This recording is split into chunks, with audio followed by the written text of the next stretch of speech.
हिंदी भाषा में पाठ 16 उपसर्ग एवं प्रत्यय का रिवीजन करवाऊंगी। सबसे पहले बच्चों आपके लिए है इस चैप्टर में उपसर्ग। उपसर्ग क्या है, इसकी परिभाषा को समझिए।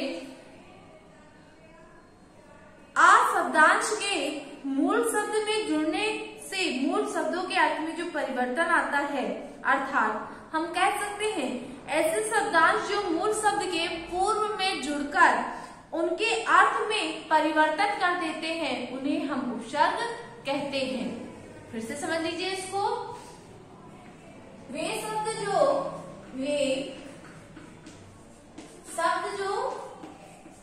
मूल शब्द के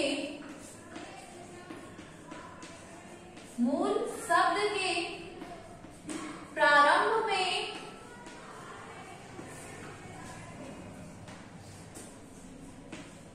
जुड़कर शब्द के अर्थ में परिवर्तन कर देते हैं, उन्हें उपसर्ग कहते हैं।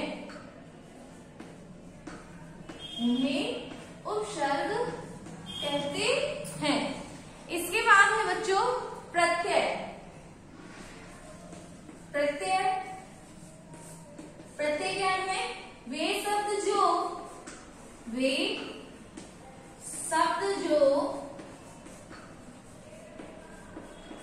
मूल शब्द के अंत में जुड़कर शब्द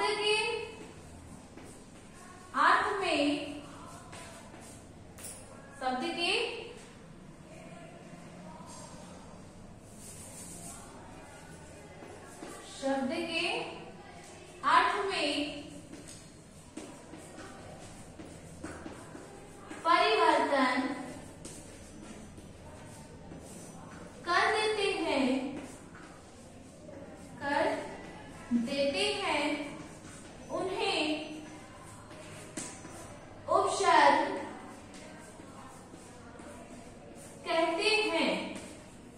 उन्हें उपसर्ग कहते हैं। तो इस प्रकार से बच्चों आपकी उपसर्ग और प्रत्यय की परिभाषा। अब इसे हम समझेंगे विस्तार से। उपसर्ग, हिंदी में उपसर्ग 4 प्रकार के बताए गए हैं। कौन कौन से?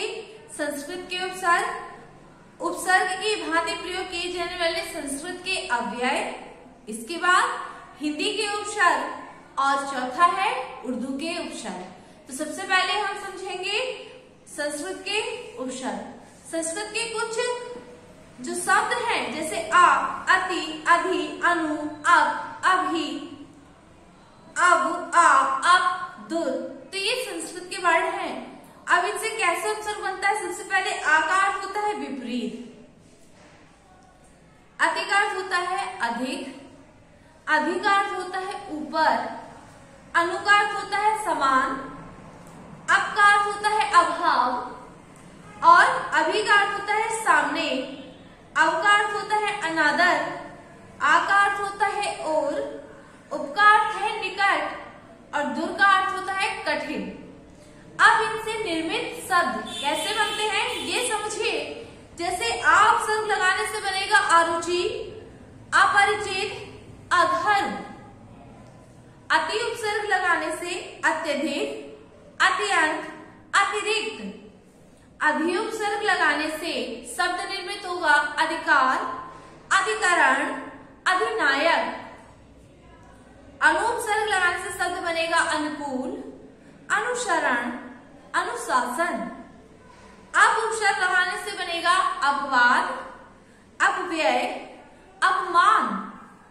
अभि उपसर्ग लगाने से शब्द बनेगा अभिप्राय, अभिभावक, अभिमान। और अब से अवशेष, अवतार, अवरोही। आ उपसर्ग लाने से शब्द बनेगा आदान, आजन्मा, आमुख। और दुर उपसर्ग से दुर्बल, दुर्गुण, दुर्दशा। इसके बाद बच्चों उपसर्ग की भांति प्रयोग में किए जाने वाले अव्यय शब्दों से आपके उपसर्ग। तो अव्यय शब्द कौन से? जैसे आ, कु, चिर, पुनः, अतः, श्वा, अधः, शह। तो आ का अर्थ हुआ अभाव, कु का अर्थ हुआ बुरा, पुनः का अर्थ हुआ फिर, अतः श्वा का अर्थ हुआ अपना, अधः का अर्थ हुआ नीचे, सह का अर्थ हुआ शाद। तो अब इनसे निर्मित शब्द कौन कौन से हैं बच्चों? पहला शब्द जैसे आ से अहिंसा, अभाव, अधर्म। कु से कुकर, कुपुत्र, कुसुम। और चिर से चिरकाल, चिरायु, चिरस्थायी। पुनः से पुनर्जन, पुनर्निर्माण और पुनर्विवाह। अंतः से अंतरराष्ट्रीय, आदरणीय, अंतरदेश, अंतर्मन और अंतर आत्मा। इनसे निर्मित शब्द हुए। इसके बाद अगला शब्द है स्व। स्व का अर्थ होता है अपना, तो स्वदेश, स्वभाव, स्वधर्म। अधा से अधोमुख, अधःपतन और अधोगत। सह से सहयोग, सहचर, सहोदर। इसके बाद है बच्चों हिंदी के उपसर्ग। हिंदी के जो उपसर्ग के शब्द हैं जैसे सा, आ, उन, कु, दु, अद, भाव, चौ। तो शु का शहद, अन का अभाव और उनका एकदम, कु का बुरा, अद का आधा, भर का पूरा और चौ का चार। तो सु से बनेगा सपरिवार, सपुत और सुपाठ। अन से बनेगा अथाह, अछूत, अज्ञात।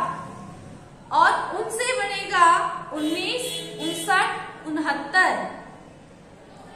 कु से बनेगा कुढ़ंग, कुसुम और कुचाल। दूर से बनेगा दुबला, दुगना, दुभाषी।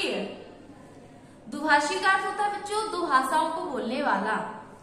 भर का भरपेट, भरशक, भरमार। इसके बाद चौका, चौमासा, चौराहा, चौगुना। अब इसके बाद है उर्दू के उपसर्ग। उपसर्ग में शब्द है वाह, इसका अर्थ हुआ के साथ। इससे निर्मित शब्द है बच्चों बगैर, बखूबी, बनाम। नेक्स्ट है वाह, वाह के साथ से। तो इसमें आएगा बाकायदा, वाइज्जत, बावजूद। फिर वे अर्थात बिना। इसमें आएगा बेघर, बेअदब, बेगुनाह। बद का बुरा, बदकिस्मत, बदमाश, बदचलन। इसके बाद बच्चों अगला है प्रत्यय। अब प्रत्यय को कितने भागों में विभाजित किया गया है? दो भागों में। एक तो आपका है कट प्रत्यय और दूसरा है तदित प्रत्यय। कट प्रत्यय तो सबसे पहले परिभाषा को पुनः स्मरण करते हुए वे शब्दांश जो मूल शब्द के अंत में जुड़कर उसके अर्थ में परिवर्तन लाते हैं उन्हें हम प्रत्यय कहते हैं।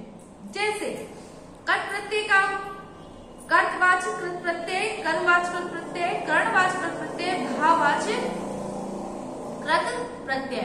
तो सबसे पहले कर्तवाचक प्रत्यय। आप ये कृत प्रत्यय है और कर्ता विशेष है तैराक, चालाक। तो ये से विशेषण बने कर्ता विशेषण। इसके बाद कर्मवाचक कृत प्रत्यय, इसमें है आ तो ठेल और झूल। तो इसमें ये मूल शब्द में लगाएंगे तो ठेला और झूला। औना खेल शब्द है और बिछा तो खिलौना और बिछौना। इनका प्रत्यय लगाने से इन शब्दों में अर्थ में परिवर्तन हो गया। फिर नी, ओढ़ और चल तो ओढ़नी और चलनी। ओढ़नी ओढ़ने वाली और चलनी चलने वाली। इसके बाद है करणवाचक कर प्रत्यय। कर प्रत्यय आ शब्द है ठेला, झूला, भूला।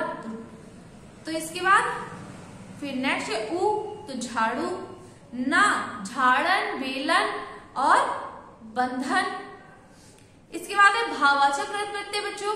इसमें किस तरीके से कृत प्रत्यय जैसे आई, आन तो आई से शब्द बनेगा सुनाई, लिखाई, पढ़ाई, दिखाई, किससे आई प्रत्यय लगाने से ये मूल शब्द में शब्द बने। इसके बाद है आन, तो लगान, उठान, पठान आदि। आवट, लिखावट, सजावट, बनावट, रुकावट आदि। इसके बाद है तद्धित प्रत्यय। तद्धित प्रत्यय की परिभाषा समझिए। जिन शब्दों का प्रयोग संज्ञा, सर्वनाम, विशेषण अथवा अव्यय शब्दों के अंत में किया जाता है वे तद्धित प्रत्यय कहलाते हैं। इनके योग से निर्मित शब्द तद्धितांत कहलाते हैं। जैसे गाड़ी वाला, गाड़ी प्लस वाला, तो वाला आपका तद्धित प्रत्यय हुआ तो गाड़ी वाला हो गया। कड़वाहट, कड़वा मूल शब्द और आहट प्रत्यय जोड़ने पर शब्द बन गया कड़वाहट। इस प्रकार से कृत वाच्य संज्ञा बनाने के तद्धित प्रत्यय, जैसे आर तो सुनार, लुहार और कुम्हार। इसके बाद बाला, घर वाला, बेल वाला, फूल वाला, गाड़ी वाला। इसके बाद वान तो गाड़ीवान, धनवान, समयवान। ठीक है बच्चों। इसके बाद में भाववाचक संज्ञा बनाने वाले तद्धित प्रत्यय। तद्धित प्रत्यय जैसे आई में भलाई, बुराई, चतुराई, पंडिताई। आपा में मोटापा, बुढ़ापा, बुझापा। ई में चोरी, खेती, नरमी, गर्मी आदि। तो इस प्रकार से ये आपका भाववाचक संज्ञा बनाने वाले तद्धित प्रत्यय हुए। इसके बाद में बच्चों विशेषण बनाने वाले, जैसे आ से भूखा, प्यासा, ये विशेषण हो गए। इसके बाद पुल्लिंग से स्त्रीलिंग बनाने वाले तद्धित प्रत्यय, तो स्त्रीलिंग कैसे बनेंगे, जैसे आ से बाला, प्रिया, तो ये पुरुष से जैसे बाल हो गया तो बाला, प्रिय का प्रिया हो गया। इस प्रकार आनी से जैसे जेठानी, देवरानी, भवानी। नेक्स्ट अरबी फारबी के प्रमुख तद्धित प्रत्यय, जैसे आना का मेहनताना, रोजाना, सालाना। इसके बाद ई से रंगीन, शौकीन और नमकीन।